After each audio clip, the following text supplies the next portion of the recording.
Talbot here with Richard Southern. Welcome, Richard. And you know, Richard, from the rings of Saturn to the gases of Uranus, we're fascinated with outer space. That's why there was such a buzz surrounding this cigar-shaped object discovered tumbling through the solar system in October 2017.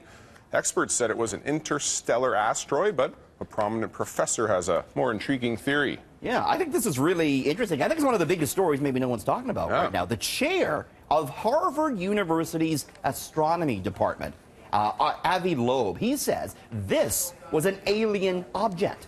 The very unusual object was the first ever observed to come from outside of our solar system. It was an odd reddish color, it was extremely flat and very bright, and it was seen to accelerate as it moved away from the sun. This Harvard University chair, having studied the object for the past year, is out with a scientific paper arguing that it's an alien solar sail, a very ancient one, he says, that uses the power of the sun to move around. It's an interesting theory just because of who's saying it, Talbot. Yeah, it's not some kind of tinfoil hat guy. It's a Harvard professor. And by the way, if there are extraterrestrials, I'm assuming they're a bit more mature than you with your Uranus comments. Hey, anyways, we're moving on. And you know what, Richard? If they do happen to land in Africa's Namib Desert, this will be the song they hear over and over and over again. Roll it.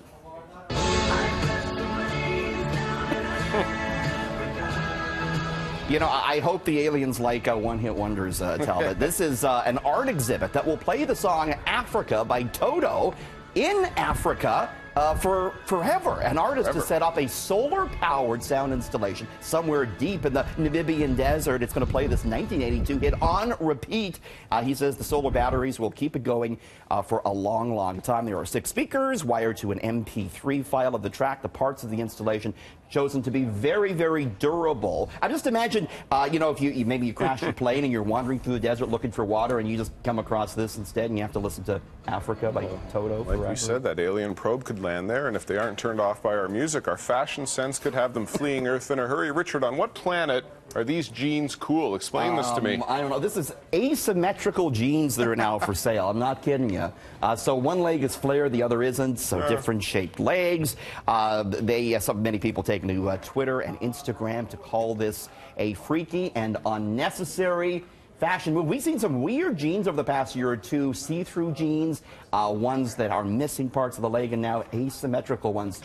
It could be popular with skiers. You know, you break your leg and then the fits right over the cast. That's about the only thing I could think of. It could be functional in that way. All right, Richard. Well, good genes are bad. We all age, and Facebook is helping to remind us of that with this latest craze. You heard about this? You're supposed to put a picture of you 10 years old, 10 years ago, and then present day. So this is me, as you can see, a little very bit studious looking, thinner, a little nerdy. More hair. My graduation photo, Talbot. You look good, buddy. Let's take a look at you, though, from 10 years ago versus You know today. what? I gotta say, I don't think I've changed much. Not too bad. Not on the outside, but maybe internally there's been a bit of damage. What do you mean? Let's take a closer look. We're looking at your liver. Yeah, this is my liver. Healthy liver. There's so much alcohol damage. 10 years later, a bit of damage. But hey, as long as you look good on the outside, that's what counts. Well, stay out of the Imperial Pub, okay? Yeah, I'll try. Richard, thanks again. See you later. Don't drink too much.